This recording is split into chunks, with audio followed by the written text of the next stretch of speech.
Welcome to a Foxy Tech Tips tutorial on setting the tyre pressure for monitoring on the Seat Arona. If you find this tutorial helpful, please consider subscribing to my channel and liking the video.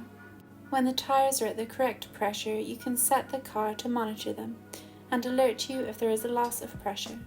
Tap the car button to the right of the infotainment system screen. Tap View in the top left corner.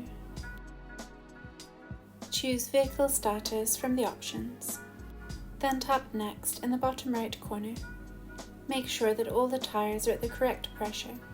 Then tap Set in the bottom left. Tap Confirm to confirm that the tyres match the required values. You will now get an alert when one of the tyres doesn't match the set value. You can also get to the tyre pressure monitoring from the car settings.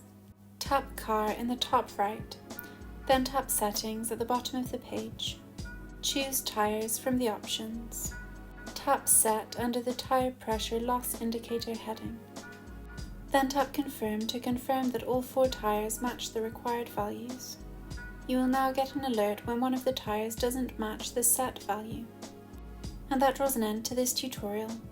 Please like the video if you found it helpful and subscribe to Foxy Tech Tips for more Seat Arona tips and tricks.